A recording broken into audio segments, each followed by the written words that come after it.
Today, 6 real military inventions from different eras. All were seriously funded, all were official projects, and all give the exact same answer to the question, what happens when desperation meets creative thinking without enough of a sober look? First, the Grand Panjandrum, Britain, 1943. A rocket wheel that almost killed its own admirals. The year 1943. British engineers from the Directorate of Miscellaneous Weapons Development, an organization with a name that speaks for itself, received a task. Germany's Atlantic Wall. Concrete walls 3 meters high and 2.5 meters thick. Landing infantry directly onto these walls meant a massacre. Something was needed to blast a hole through. The solution: 2 wheels 3 meters in diameter, connected by a steel drum packed with more than a ton of explosives. Along the rim of each wheel, cordite rockets. They spin the wheels. The wheels roll along the beach at a speed of 100 kilometers per hour. They crash into the wall. Everything explodes. On paper, it makes sense. The project was named the Grand Panjandrum, after a character from a nonsensical 18th century poem. The author of the name, apparently, already suspected something back then.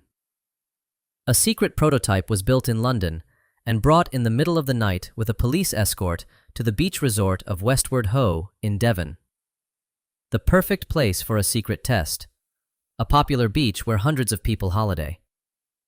September 7th, 1943, the first test. A crowd of tourists stands around watching with interest. The rockets were launched. The Panjandrum moved forward. Several rockets on one wheel failed. The contraption veered to the side and stopped. The next few months, new tests. They added a third wheel for stabilization. It didn't help. They attached steel cables for steering. The Panjandrum turned out to be too powerful and snapped them. Then the command decided. It was time to show the development to the brass. January 1944. Admirals, generals, scientists, and an official photographer were invited to the beach. The launch went well. The Panjandrum rolled through the water toward the shore. Then one clamping bracket snapped off. Then another. Rockets began to fly off in all directions. The vehicle spun around and turned toward the photographer, Lieutenant Clementaski. Clementaski was filming through a telescopic lens and at first didn't realize what was happening. Then he heard an approaching roar. He looked up from the viewfinder. He saw the Panjandrum hurtling straight at him with rockets flying everywhere. He bolted. Admirals and generals dove behind a sand ridge into the wire entanglements. The Panjandrum turned toward the sea, and there it blew to pieces amid explosions. One of the officer's dogs chased after a stray rocket. The project was shut down that very day. But there is one detail. Some researchers later suggested, perhaps the Panjandrum was actually deliberate disinformation. If German intelligence saw that the British were developing weapons to breach walls, they would reinforce all sections of the Atlantic Wall, including the Calais area, which the Allies intentionally wanted to present as the likely landing site to mask Normandy. If this is true, the Panjandrum that chased admirals might have actually fulfilled its mission, just not the way it was intended. Second, the bat bomb. United States, 1942. A dentist invented a weapon, and the army spent 2 years to realize that he was right, and that it still didn't work. December 1941. The attack on Pearl Harbor is a few weeks old. A Pennsylvania dentist, Dr. Lytle Adams, sends a letter directly to Roosevelt. In the letter, an idea on how to pay Japan back. Japanese cities of that time, predominantly wooden buildings. If you set fire to thousands of buildings in different places simultaneously, the firefighters won't cope. What if bats do the arson? Adams had recently visited the Carlsbad Caverns in New Mexico, where there are millions of bats. He noticed, bats look for dark crevices in buildings to roost. What if you attach a tiny incendiary device with a timer to each roosting bat? Drop a bomb containing 1,000 bats over a Japanese city at dawn. They will disperse. They will hide in attics and under roofs. At the designated time, the timers will go off. Out of the millions of letters with advice sent to Roosevelt, this one got an official go-ahead. The Army and Navy invested millions of dollars. They captured thousands of Mexican free-tailed bats. They were chosen because they can carry a load up to a third of their own weight.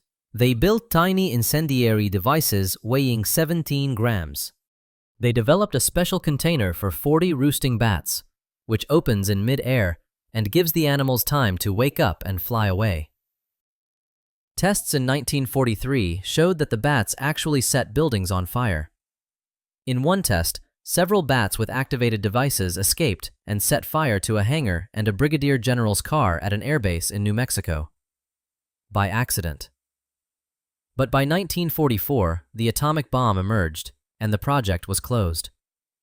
Adams claimed until the end of his life that the bat bomb would have caused more damage to Japan than Hiroshima and Nagasaki, but with fewer civilian casualties because no one would die from radiation. Perhaps he was right. Perhaps not. We will never know. The Army chose a different path. Third, Project Pigeon. United States, 1943. A famous psychologist taught pigeons to guide bombs, and they learned. World War II. The main problem with missile and bomb weaponry: accuracy. The first guided projectiles were steered by radio or wires, complex and unreliable. Behavioral psychologist B.F. Skinner, one of the most famous scientists of his time, proposed a solution: pigeons. Skinner had spent years studying operant conditioning, how animals learn behavior through rewards. He taught pigeons to peck at a specific spot on a screen to receive food. It turned out the accuracy was incredible. A pigeon could hit a coin-sized target. Now, the combat version. In the nose cone of the missile, a compartment with 3 pigeons. Each sits in front of a small screen displaying the image from a lens at the front. The pigeon sees the target and pecks at it. The pecking, via a mechanical connection, deflects the control surfaces of the projectile. 3 pigeons vote by majority. If 2 peck to one side and 1 to the other, the majority wins.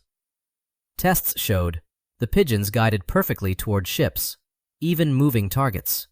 Skinner received $25,000 from the government for development. A committee of the National Research Council reviewed the project and denied further funding. The official reason, as described by Skinner himself, was that the committee members could not take seriously the idea of pigeons piloting a weapon. The concept seemed ridiculous. Even after successful demonstrations, Skinner wrote in his memoirs, "We could not overcome the barrier of skepticism. We failed to convince the military that it doesn't matter how strange a system looks, as long as it works." The system was revived in 1948 under the name Project Orkan, then shut down again when electronic guidance systems appeared. But Skinner's pigeons, trained in 1943, remained capable of guiding accurately to targets even years later. The training was not forgotten. They just weren't given the opportunity to apply their skill. Write in the comments, which of the first 3 seems the most insane to you? The wheel that chased admirals? The bats with incendiary devices? Or the pigeons that learned to guide bombs more accurately than any electronics of that time? Fourth, the Stone Fleet. United States, Civil War, 1861. The cheapest fleet in history, and the most pointless. The year 1861. The North declares a naval blockade of southern ports. The harbor entrances need to be closed, but the fleet cannot be everywhere at once. And building blockade ships is expensive and takes time. Someone proposed a solution that cost almost nothing. Buy old stone ballast vessels, obsolete cargo ships whose practical use had run out. Pack them with stones so they would sink heavier. Bring them to the harbor entrances. Sink them. A fleet of rotting stone and rusty iron lying on the bottom is not something you can easily bypass. In December 1861, 24 old vessels packed with New England granite were scuttled at the entrances to the ports of Charleston and Savannah. The Confederate press raged at the barbarism. Northern newspapers rejoiced at the cheapness and efficiency of the solution. Then several things came to light. First, Atlantic tides, currents, and seawater destroy wood and iron very quickly. Within a few months, the ships decayed and broke apart. The stones remained on the bottom, but without the ship hulls, they no longer formed a continuous barrier. Second, Confederate navigators knew the local waters better than anyone. They charted paths between the sunken vessels. Third, sea currents gradually shifted the stones, and after a year, most were no longer lying where they were supposed to. The stone fleet became a symbol not so much of military cunning, but of a hasty decision made without considering basic factors: marine biology, hydrology, and the enemy's local knowledge. But it cost little, and though it didn't close the ports, perhaps it slightly slowed traffic through them in the first year of the blockade. As far as cost-effectiveness goes, it is one of the few successes on this list. Fifth, the siren's voice. Medieval China, 13th to 14th centuries. When the Chinese army decided that the best weapon was a horrific sound. Mongol cavalry in the 13th to 14th centuries, one of the most effective fighting forces in history. Disciplined, fast, deadly. The Chinese military looked at this and thought, what can stop a mobile cavalry? Infantry, difficult. Fortifications, can be bypassed. But there is something horses and men always flee from: unpredictable terror. The solution: combat animals with fire. Specifically, camels. Combustible materials were tied to the backs of camels and set on fire. The camels, in a panic, burning and screaming with a terrible cry, rushed in the direction of the enemy cavalry. Records of that time claim that this worked at least once, in the Battle of Jixi in 1253, where Chinese forces used burning camels against the Mongol cavalry. The Mongol horses panicked, and the battle did not go according to the standard Mongol scenario. But the drawbacks were obvious. Camels are unpredictable even without fire on their backs.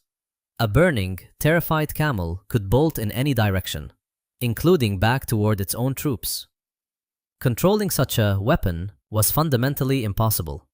This tactic remained a curiosity of military history, too chaotic for systematic use. But a fact remains a fact. Someone received an order to set a camel on fire and send it toward the enemy. Someone executed that order. Sixth, the coal torpedo. Confederacy, 1863. A weapon that hid in a pile of coal. Thomas Edgeworth Courtney, a secret Confederate agent, developed one of the most cunning sabotage weapons of the Civil War. The coal torpedo, a hollow iron casting packed with gunpowder and covered with a layer of coal dust and resin. From the outside, completely identical to a piece of coal. Even to the touch, heavy and Напишите в hard, комментариях, just like a какая real из one. 6 кажется вам самой Confederate гениальной. agents Не самой planted these безумной, pieces именно of coal самой into the гениальной. coal И stockpiles подписывайтесь, supplying впереди Union еще ships. много историй о том, как A человеческая stoker would фантазия shovel them into the встречается с furnace. реальностью. Explosion. The boiler failed. The ship stopped. No open attack, no traces, just defective coal.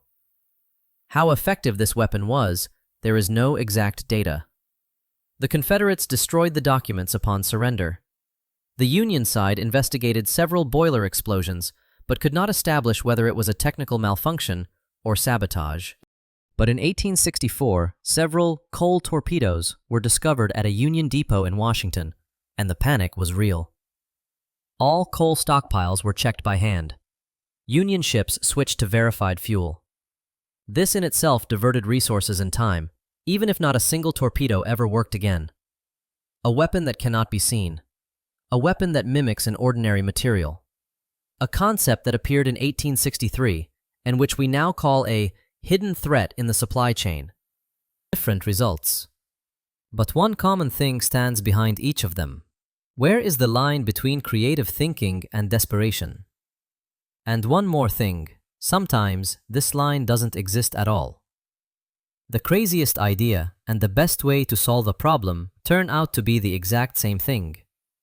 It just depends on whether it could be realized. Write in the comments which of the 6 seems the most brilliant to you? Not the craziest, specifically the most brilliant. And subscribe, there are many more stories ahead about how human imagination meets reality.